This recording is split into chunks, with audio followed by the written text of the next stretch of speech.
Y acá estamos como siempre para informarlos, para desmenuzar algunos temas para poder entenderlos y comprenderlos sobre todo porque, bueno, como digo siempre, toda la información que recibe la audiencia bueno, ayuda a entender algunas cuestiones que hacen también a la vida cotidiana de todos los ciudadanos, aunque algunos temas aparenten o parezcan o se perciban como más lejanos. Hoy vamos a hablar de dos cuestiones, porque tenemos una fecha próxima bastante reciente y cercana que tiene que ver con elegir a las personas que van a modificar nuestra Carta Magna Provincial, que es la Constitución de Santa Fe, y para eso el próximo domingo vamos a elegir convencionales, no mañana sino la otra semana, pero como el sábado que viene ya va a haber veda, no vamos a poder hablar del tema y por eso lo vamos a hacer hoy en nuestro segundo bloque, que tiene que ver con la reforma de la Constitución. Y por otro lado, vamos a hablar ya en unos minutos con el abogado querellante, uno de los abogados querellantes en la causa Vicentín. ¿Por qué vamos a hablar de la causa Vicentín? Porque, bueno, todos recordarán en algún momento aquella manifestación impresionante que hubo de muchos ciudadanos que iba con una bandera "Todos somos Vicentín", defendiendo los intereses de una gran empresa que, por cierto, era una fuente laboral y lo sigue siendo para muchas personas de distintas zonas y sobre todo de la zona de influencia donde están asentadas estas plantas, pero recientemente se han sentado en el banquillo de los acusados el directorio de esa empresa, incluidos, bueno, apellidos como Vicentín, Padoan y demás, con los cuales yo no me siento particularmente identificada y que no tienen nada que ver con esa frase "todos somos Vicentín". ¿Y por qué digo esto? Porque, bueno, hay que entender cómo funcionan estas empresas, estas grandes empresas, que por otro lado están sentados todos estos integrantes del directorio en el banquillo de los acusados porque han conformado una asociación ilícita con la finalidad de estafar y de hacer un desfalco, de hacer un vaciamiento de esas empresas para no pagarle a los productores de quienes recibieron productos para la venta, y pequeños productores que a pulmón hacen muchísimo trabajo y les cuesta muchísimo trabajo lograr sus producciones, y bueno, estas grandes empresas han hecho maniobras y han pedido también millones de pesos en préstamos a distintos bancos, de los cuales también ha sido un fraude, y en su momento, particularmente quien autorizó el gran préstamo que hubo del Banco Nación hacia esta empresa fue un señor de apellido González Fraga, quien le decía a todos los ciudadanos, a nosotros, los comunes trabajadores y que vivimos el día a día, que nos pensábamos que tener aire acondicionado, teléfonos celulares de alta gama, irse de vacaciones al exterior y demás, era algo que no podíamos tener, o que era una ficción que se sostenía con otras cuestiones que no hacían a lo que era el trabajo diario de cada uno, porque no lo merecía, porque no... Eso lo pagaba otro.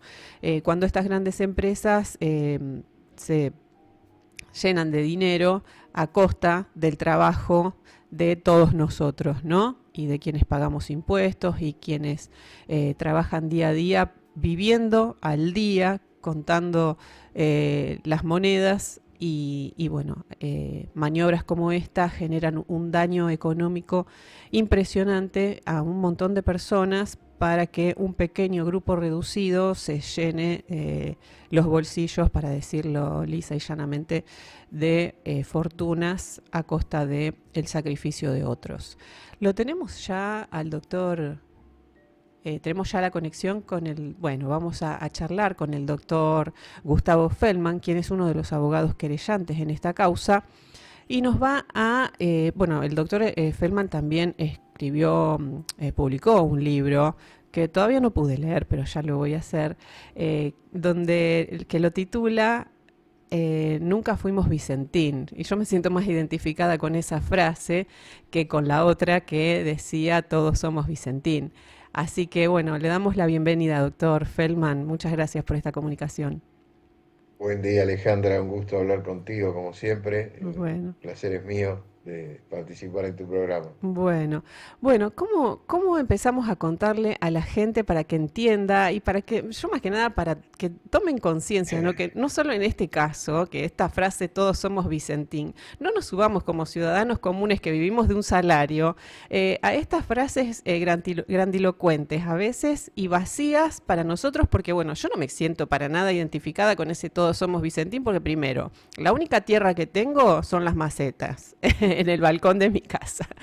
Por otro lado, no tengo acciones tampoco, no tengo grandes fortunas, no hago negocios financieros, entonces no me siento Vicentín. ¿Cómo podemos hacerle entender a la gente, bueno, cómo fue esta maniobra para estafar a miles de productores, pequeños productores que por ahí con mucho sacrificio realizaban su trabajo y confiaron en estas grandes empresas y estas empresas se apropiaron de todos esos bienes y los estafaron directamente sin pagarle un peso, ¿no?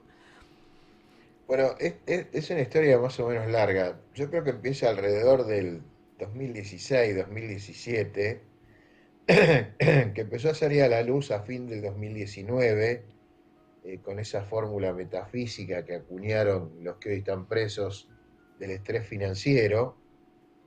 Y creo además que después es como que se fue evidenciando. O sea, es como que fue bajando el agua y el iceberg que había debajo de la punta que se veía apareció en toda su dimensión, digamos. El grupo Vicentín, porque ahora creo que es la manera de catalogarlo, porque no es solamente una empresa, o dos empresas o tres empresas, Uh -huh. a partir de el 2017, el Grupo Vicentín comercializa cereales hace 90 y pico de años. Eh, Sin duda supo ser, o fue en algún momento, o ya no, un mojón desde el punto de vista de la comercialización de granos, en una provincia cuya actividad principalísima, digamos, es la granaria. Uh -huh. Entonces, esto empieza con la diversificación empresarial de la empresa madre que viene de una familia, viene de el bisabuelo Vicentín. Uh -huh. Entonces, ¿por qué hay tantos nombres que no son Vicentín? Bueno, porque don Vicentín tuvo muchas hijas, Ajá. tuvo hijas mujeres Uh -huh. que se fueron a lo largo de la vida casando Claro, y los respectivos yernos terminaron trabajando en o para la empresa, claro. lo cual ya es un fenómeno que le da una particularidad para mí bastante relevante. Ellos siguen hablando de la familia. Uh -huh. Entonces, aprovechando esa diversificación empresarial, generan varios Vicentín. Vicentín SAIC, Sociedad Anónima Industrial y Comercial, Vicentín Family Group, Uh -huh. engloba a otras Vicentín, Vicentín Brasil, Vicentín Uruguay, Vicentín Paraguay. Pero además, Vicentín, la comercializadora de cereales, empezó a meterse y a crear otros efectores empresariales en otros negocios. Y empezó a meterse en negocios que tuvieran que ver con la actividad principal de la primer Vicentín. Ese esquema de diversificación empresarial es lo que se utilizó de alguna manera para el desfalco. Uh -huh. Quedó a la luz en la última audiencia la manera en cómo se vació Vicentín SAIC, pero las empresas vinculadas y controladas, que algunas directamente eran, Vicentín Zahir era dueña de esa empresa, Ujú. no se incorporaron al concurso. Un colega en la audiencia dijo, para mí con muy buen tino, la estafa empezó cuando concursaron por la cesación de pagos solamente a Vicentín Zahir. Yo creo que la maniobra estafatoria, que a lo mejor no podía ser punible en ese momento, pero la preparación, lo que se llama en la teoría del delito, los actos preparatorios, antes que la tentativa en sí y antes de consumar el delito, Ujú. esos actos preparatorios datan de esas fechas, 2016, 2017, con el comienzo de la diversificación empresarial. Claro, porque Eso está explicado en el libro, sí. en un par de capítulos.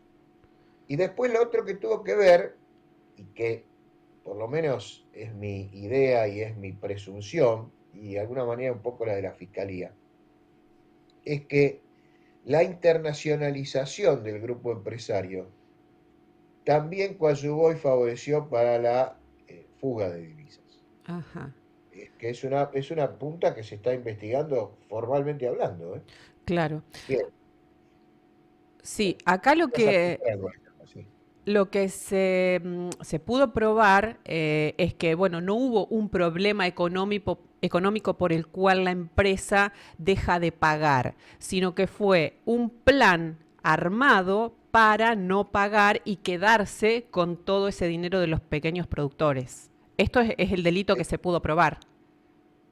Es decir, cuando uno dice puedo probar, siempre en el estadio en el que estamos y en el Claro, que hace falta probar lo que hay que probar. sí, sí, sí, La certeza vendrá después en del el juicio oral y juicio, público. pero hay Pero elementos en este sí, momento que, contundentes, sí. contundentes, terminantes. O sea, yo no concibo que esto termine de otra manera que no sea con una condena severa, con Ujú. una condena de cumplimiento efectivo. Uno de ¿Cuáles los motivos por los cuales están en el prisión tribunal preventiva? decidió dejarlos detenidos, ¿verdad? Claro. Bueno, porque lo último que Eh, se decidió en esta última audiencia, que terminó el sábado pasado, fue que 4 de los integrantes del directorio quedaban en prisión preventiva por 120 días. exacto. Los cuatro, estas cuatro personas están sindicadas por la justicia, o sea, por la fiscalía, por supuesto con nuestra adhesión como querellante, Ujú, y por el tribunal como los jefes de esta asociación ilícita. Y ujú, ahí viene un punto que para mí en el análisis del tema y ujú. también en el desarrollo de la investigación, creo que es bastante importante, porque yo hice la primera denuncia por estafa y asociación ilícita en junio del 2020. En Sí. julio del 2020 también, al mes siguiente, bueno, hice otra denuncia patrocinando otro acreedor, a Commodity Group, junto con la doctora Viviana Cosentino. Esa primera denuncia la había patrocinado solo. Y nosotros ya en esa época, en junio del 2020, después de haber analizado lo que teníamos en ese momento para analizar, nosotros fuimos los primeros que hablamos de asociación ilícita. Ujú. Y explicamos por qué. Sí, porque la figura de Porque asociación ilícita es a veces bastante difícil de probar, ¿no? Entonces, sí, acá, ¿qué sí, y elemento? además es una figura con muchos bemoles, es una figura que históricamente se ha usado cuando no se podían probar algunos delitos específicos Claro, y en nuestro país lamentablemente además se ha usado hasta para la persecución política, sí, de manera tal que es una figura que hay que tomarlo con pinzas. Pero sí. ¿qué pasa? Nosotros hicimos un relevamiento de información, hicimos un análisis casi detectivesco del caso. Y había algunas circunstancias y algunas situaciones que eran verdaderamente insostenibles que se hubieran producido si acá no actuó una verdadera banda, si acá no hubo habido una división de roles y funciones y un esquema organizativo, de organización y de organicidad, que también quedó, aunque parezca mentira, eso quedó también plasmado y reflejado, sobre todo en la declaración imputativa que por supuesto voluntariamente quiso prestar Budegain, Ajá, el actual director que él se autodenomina independiente, ¿no? sí, Donde reconoció esto que nosotros decíamos hace 5 años. claro. ¿En qué consistía? ¿En qué consistía? Esto fue un plan. Cuando se planificó qué hacer, también se planificó quién iba a hacer tal o cual cosa. Ah, bueno. Y también se planificó lo que iba a venir después. Falta una pieza importante del rompecabezas de la planificación, que es, o que era, esta persona, no me acuerdo el nombre de pila, pero es el apellido Nardelli. Sí. Nardelli, que vivía en Reconquista, era de alguna manera el relacionista principal del grupo. Ujú. Así como la mente financiera era Roberto Gasse, la mente operativa era Bullati, el relacionista a nivel comarcal y provincial era Macua, el controlador natural, aunque después fue presidente del directorio, era Escarel, el de las relaciones políticas un poquito más arriba, a nivel nacional, a nivel político y en el exterior, era Nardelli. Nardelli muere de un infarto Ujú. en el 2020, no me acuerdo el mes, recién iniciada, tanto el concurso como la investigación penal, después de una discusión con parte con un grupo de dirigentes sindicales o de trabajadores, en la puerta de su casa. Sí, Muere por causas naturales, ¿verdad? sí, Bueno, Nardelli era eh, el ejecutor por excelencia, el operador por excelencia. Y que en el momento en que cobra desarrollo el desenvolvimiento conductual que ahora está sindicado de asociación ilícita, sí, no fue menor, porque era el vínculo con el gobierno federal, era el vínculo con la presidencia de Mauricio Macri. claro. Bien, vínculo sin el cual no hubieran podido ocurrir muchas de las cosas que ocurrieron. Claro, Por como por ejemplo, lo que vos ejemplo destacabas el préstamo del del crédito Banco al Banco Nación. Nación. Claro. Claro, que no forma parte de la causa de Rosario, aclaro. Ajá. La cuestión de los créditos del Banco Nación, que yo conozco en buena parte, no con el detalle que conozco la causa de acá de Rosario, por razones obvias. Yo Ujú. hablé incluso un par de veces con el fiscal Policita, cuando el fiscal Policita estaba acelerando la investigación, hace ya un tiempo largo que está con el freno de mano puesto y Mm, con la baliza puesta. claro, Y no hay ninguna duda de que si no hubiera habido un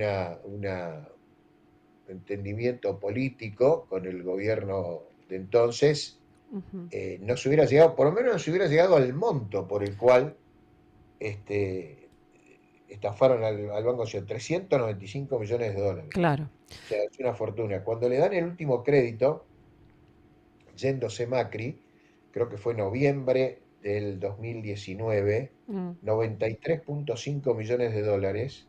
claro, Vicentín Saic, la tomadora del crédito, en ese entonces ya no calificaba para abrir una cuenta corriente en el Banco Nación. claro. No para sacar un crédito de más de 90 millones de dólares, No, no. para abrir una cuenta corriente ya Sí, no le daban los parámetros formales que hay que tener. terrible. De manera tal que, bueno, es una trama muy intrincada. La estafa ha sido no solo cuantitativa, sino cualitativamente muy significativa Ujú, por la diversificación de los estafados, la disimilitud, la no uniformidad de las víctimas. ujú. Tenemos acreedores con millones de dólares, como por ejemplo mi cliente Commodity, uno de ellos, Sí, y tenemos gente a la que le debían 9, 10 mil dólares. O sea, claro. dejaron, literalmente hablando, un Un tendal, tendal. un Sí, tendal. sí. Y lo peor de todo es que cuando la justicia no aceptó la prisionización que planteó la fiscalía, nosotros no pedimos en ninguna de las denuncias que se los detuviera preventivamente. Ujú. porque nosotros no sabíamos que hubiera en ese momento riesgo de fuga o peligro procesal, y explicamos que con el andar de la investigación, si el fiscal entendía que había riesgo procesal, nosotros íbamos a apoyar la, la tesitura de prisionizarlo. Claro. Y esto ocurrió en octubre del 2020, Ujú. cuando se lo llevó a imputativa por estafa. Ujú. Ahí el fiscal pidió la prisión preventiva, nosotros los querellantes apoyamos, y el juez Lanzón decidió no prisionizarlos, Ujú. dispuso algunas otras medidas alternativas. Sí. Yo recuerdo una resolución bastante tibia del juez Lanzón porque le echó la culpa a la fiscalía, dijo, si la fiscalía había creído que tiene que estar preso, lo hubiera detenido, no citarlo a imputativa y pedir que yo los detenga acá. Realmente una excusa, y Claro, mala, por cierto. A veces claro, hay excusas buenas. claro. Pero bueno, fue el perfil que siempre tuvo el juez Lanzón, Ujú. no lo digo peyorativamente, aunque a lo mejor así suena, Sí. pero bueno, hay algunos jueces que son como son y bueno, Claro, por supuesto sí. nosotros apelamos, la Ujú. Cámara confirmó el fallo del juez Lanzón. Bien. Eh, a Doctor, posteriori, bueno, sí. la- Digo, esta prisión preventiva también tiene un correlato con la pena en expectativa, me imagino, además del otro riesgo sí, sí, procesal que es usted uno de los mencionaba. parámetros que marca el código procesal. A mí, salvo casos muy puntuales, muy específicos, en donde efectivamente haya una injerencia comprobada de que la pena en expectativa puede llevar o coadyuvar a aumentar el riesgo de fuga o inducir directa y severamente a que el imputado se fugue, Mm. a mí es un argumento que honestamente no me, no me, no me resulta muy valedero, Ujú. tanto cuando soy defensor como cuando soy querellante, Ujú. porque hablar de pena en expectativa va de suyo que va a haber condena, Claro, porque ¿de qué pena vamos a hablar si no hay condena? claro. Es cierto que en este caso es muy difícil imaginar o hacer una prospectiva, una prognosis Sí, del resultado de la causa sin que no aparezca la figura de la condena. claro, Y si aparece la figura de la condena, aritméticamente la condena va a ser el cumplimiento efectivo. claro. Entonces ahí sí, o sea, este es uno de los casos en donde la gradación y la prognosis de pena, la pena en expectativa, como dice el código, sí es un elemento valedero porque sí hay indicios muy fuertes para que hablemos de condena. Y si hablamos de condena por el plexo fáctico y la calificación legal, la condena será de cumplimiento efectivo. Ujú. De manera que, tal que en este caso sí es un argumento valedero para justificar la medida cautelar de máxima coerción, de máxima intensidad, como es la prisionización preventiva, Sí, invocando esta causal. Pero además, la otra causal que el Código Procesal prevé, ujú. que es el entorpecimiento de la investigación, Claro. quedó evidentemente, palmariamente demostrado que entorpecieron la investigación. Ujú. Y quizás algunas de las cosas que pasaron no hubieran pasado. Anoche tarde me entero que han parado el funcionamiento de la planta de Ricardone, Ajá. que era la única que estaba funcionando. Ujú. O sea, el estado de la empresa es calamitoso. Creo que tiene que haber una intervención inmediata, relampagueante, del juez del concurso, disponiendo lo que se llama la intervención plena de la empresa con desplazamiento del directorio. Ujú. Nosotros dijimos apenas terminó la audiencia, le dijimos a algunos medios, yo recuerdo que me crucé contigo en el pasillo, pero que no Sí. hablamos, pero nos cruzamos con algunos medios y hablamos con algunos medios, y yo decía, después de lo que acaba de revelar el director llamado independiente, autodenominado independiente, yo le digo directorio títere, Sí. en cuanto a que las personas que quieren prisionizar, porque todavía no estaba la resolución que ordenaba la prisión preventiva, son esenciales para la marcha actual de la empresa. ¿Por qué? Porque conforman lo que se llama la alta gerencia. Ujú. Es una suerte no sé, de elfos que Sí. tiene Vicentín, y lo dijo así, abiertamente, o sea, a cara descubierta, sin ningún tapujo, sin ningún ambaje. Sí, Ellos son esenciales para la marcha actual de la compañía. Claro, la marcha actual hacia el precipicio, porque claro. peor no pueden estar. Entonces, yo lo dije, pero aclaré, y en eso yo creo que los jueces tuvieron razón, porque las medidas cautelares que pidió la Fiscalía para que los que no fueron detenidos fue la prohibición de acercamiento a la empresa y de tener contacto con el manejo de la empresa. Ujú. Y el Tribunal Penal dijo que eso era algo que tenía que disponer el juez del concurso. Bueno, me parece que ha llegado la hora, sobre todo después de lo que pasó ayer. Claro. Doctor, ¿cuál sería la escala penal en relación a los delitos que se les imputaron, llegado el caso de que después en el juicio obviamente se resuelva una condena? Bueno, la escala penal nominalmente, teóricamente, en abstracto, Ujú. llegaba a los 50 años, Ah, que es el bueno, máximo de pena en temporal que hoy por el cual se puede condenar. ujú, Algunos autores dicen que es 25, pero yo creo que es 50. ujú. Será una locura, una barbaridad, un Sí, despropósito, pero es lo que la ley sustancial argentina dice hoy. bien. Pero Bueno, las acusaciones, la acusación más severa es la acusación de la Fiscalía a Roberto Gase, que le pide 17 años de pena. ajá, Nosotros a Gase le pedimos 14 años. sí. Bien, bueno, son muchos años y obviamente, como usted decía, en el caso de llegar a una condena serán de cumplimiento efectivo. Porque bueno, esto también Sin dudas. está la idea de que, bueno, por delitos económicos nadie va preso en este país. Ah, eso es Sí, algo que eso, está medio... a ver, los delitos económicos no escapan a los parámetros generales de cuándo hay condicionalidad o ejecución condicional en Ujú, la pena y cuándo no. Punto primero. Yo creo que vivimos en una Argentina libertaria, prostibularia y bestialmente estafatoria. sí. Con lo cual no es un buen mensaje que hay un bill de impunidad para los delitos económicos. Ujú, En tanto y en cuanto la justicia estime que la persona merece tal o cual pena, que ese fallo quede firme, basado en la autoridad de cosa juzgada material, después de las vías recursivas que corresponden, digamos, no hay un parámetro. La única pauta para hacer de ejecución efectiva, o la primera pauta para ver si la pena es de ejecución efectiva o de ejecución condicional, es la gradación de pena. ujú, Un día más de los 3 años es de ejecución efectiva. Pero efectivo. aún habiendo penas menores, por las características del hecho, las Sí. características incluso del autor, lo que se llaman los artículos 40 y 41 del Código Penal, Ujú. pueden haber, yo recuerdo hace unos años una condena a un oficial público de 1 año de cumplimiento efectivo. Claro, sí, Una sí, condena sí. de 1 año de cárcel de cumplimiento efectivo. Sí, sí. Doctor, se nos está terminando el tiempo, lamentablemente. Hay muchísimas cosas para hablar, pero bueno, por último, y breve si puede, la última pregunta es, y la que por ahí es la que más me imagino se preguntarán las personas que fueron víctimas en este caso, si se podrá recuperar finalmente todo lo que han perdido las personas estafadas, ¿no?